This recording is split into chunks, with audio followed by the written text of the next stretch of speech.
بسم اللہ الرحمن الرحیم۔ السلام علیکم۔ ایک نوجوان سے ہمیشہ بہت پیاری خوشبو آتی رہتی تھی، تو اس سے کسی نے سوال کیا کہ آپ سے ہمیشہ اتنی پیاری خوشبو آتی رہتی ہے، اس میں بلا وجہ کتنا پیسہ خرچ کرتے رہتے ہیں؟ تو اس پر نوجوان نے جواب دیا کہ میں نے زندگی میں کوئی خوشبو نہیں خریدی اور نہ ہی کوئی خوشبو لگائی ہے۔ تو سوال کرنے والے نے کہا، تو پھر یہ خوشبو کہاں سے آتی رہتی ہے تم سے؟ تو نوجوان نے کہا کہ یہ ایک راز ہے جو بتانے والا نہیں۔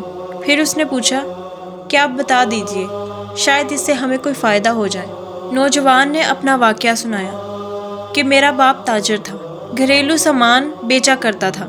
میں ان کے ساتھ دکان میں بیٹھا تھا، ایک بوڑھی عورت نے آ کر کچھ سامان خریدا اور والد صاحب سے کہا کہ آپ لڑکے کو میرے ساتھ بھیج دیجئے تاکہ میں ان کے ساتھ سامان کی قیمت بھیج دوں۔ میں اس بوڑھی عورت کے ساتھ گیا تو ایک نہایت خوبصورت گھر میں پہنچا، اور اس میں ایک نہایت خوبصورت کمرے میں ایک مسحری میں ایک نہایت خوبصورت لڑکی موجود تھی۔ وہ مجھ کو دیکھتے ہی میری طرف متوجہ ہوئی، کیونکہ میں بھی نہایت حسین ہوں۔ میں نے اس کی خواہش پوری کرنے سے انکار کر دیا تو اس نے مجھے پکڑ کر اپنی طرف کھینچا۔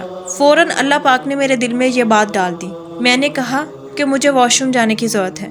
اس نے فوراً اپنی نوکرانیوں سے کہا کہ جلدی سے واش روم ان کے لیے صاف کر دو۔ میں نے واش روم جا کر پخانہ کر کے اس کو اپنے بدن اور کپڑوں پر مل لیا اور اسی حالت میں باہر آیا۔ جب مجھے اس حالت میں دیکھا تو اس نے کہا کہ اسے فوراً یہاں سے نکال دو، یہ پاگل ہے۔ میرے پاس 1 درہم تھا۔